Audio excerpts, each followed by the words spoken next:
I'm so passionate to get you to post 3 or 4 times a day. When you are striving to become successful, you need to make sure that you have the mind of a winner. Always be thinking of how you can improve and how you can do better last time than you did this time. Figure out a way to grow and learn each and every time so that way you can stay on top and you never, ever should settle for second place. If you get second, you need to make sure that you are constantly figuring out a way to make sure that next time you do that, that second place becomes the first place. And if it's first place, you need to figure out a way to maintain that first place position, because that's what you should do. Be a winner. The quickest way to happiness is to stop taking the money.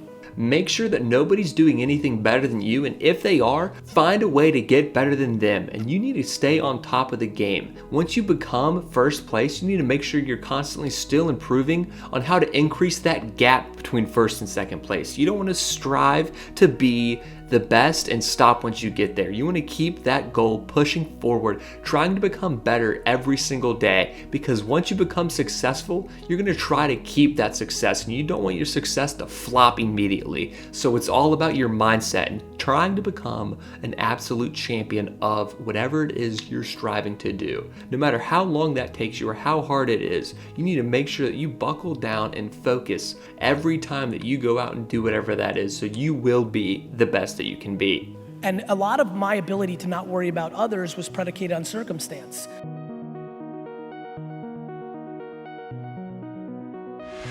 Assistant's got a great thing now in this. Once in every 4 months, somebody sends an email saying, I've got a huge startup that I want you to invest in, but you've got to sign this NDA, right? Which literally every time gets an email back that says, F you, right? And the reason is, I'm a humongous believer that ideas are and that execution's the game, right? We've all got ideas. Everybody's got ideas. Do you mean ideas we all have here? We could probably sit here for the next 2 hours, draw them all out, record them, and predict the next 78 great startups over the next 9 years. And so I think the thing that is another theme in entrepreneurship is there is way too much fodder brought to the idea. Uber was Magic Cab 3 years earlier. Uber is not an idea. Uber existed. It's called Magic Cab. But the guys that executed sucked, so they lost. So I think, if there's any level of romance left in this room about your idea, I'd like to suffocate it, because I think the actual situation is what you actually do with it. I think humans do. I think that when your brain gets tricked, funny things happen. So I think, when testosterone and other chemicals get lifted, look, there's a bunch of dudes in here that know when their chemicals shift, they become different versions of themselves, right? So I will tell you that, yes, and we're not gonna all live in pods and not interact with each other, but I would tell you right now, and don't forget, I'm talking 20 years from now. I think we're seeing the early stages now, but I'm completely convinced we're gonna spend an enormous amount of time, maybe not in our homes. Like I'm actually, it's funny, I'm trying to think about should I invest in real estate and convert them into resorts I'm trying to figure it out, because there's gonna be some amazing businesses built on the back of this new world where you can have bro, Howard, what if we all literally felt we were here right now? What if this all felt real and we were just not here? I know, I get it, but I'm telling you, sit here in 1988, let me be somebody that told you about the internet in 2016, and they would never believe you. Do you know how fast things happen? Internet dating was weird and taboo 7 years ago. Now it is weird and taboo to not internet date. I watch people give advice completely predicated on natural talent and DNA, and I'm like, look, I get it, I can throw a football every day for 9 hours a day, I'm just not physically built to be competitive at the highest levels. So yeah, I do think, if anybody watching right now, if there's anything they take away, it's look, you're gonna only be so pretty, you're only gonna be so smart, there's things that are gonna be natural, and then there's things that you can actually control. I do believe, and I don't know if I'm right or wrong, I don't, but I do believe that work ethic is a taught behavior. It's something you do have more control over. And yeah, I think, and you know what really sealed the deal for me? Getting healthier.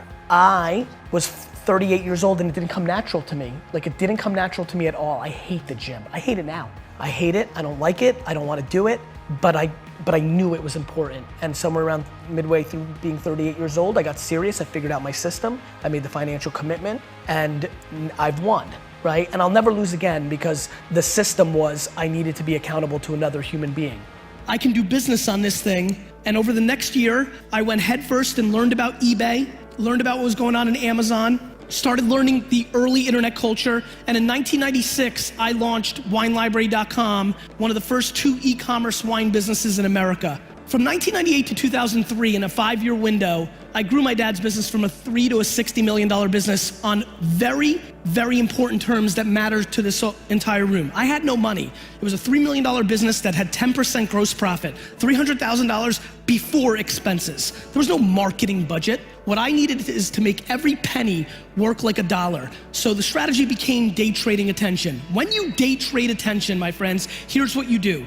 You don't overspend on what everybody believes is tried and true. Every single company in this gorgeous conference right now is grossly overspending money on things that they've been doing for the last decade because it's the things that they accept or the reporting justifies it or they're just lazy to try something new. Everyone. Thank you all so much for watching. Please go ahead and like the video, subscribe to the channel if you're new, and let us know what you thought down in that comment section below.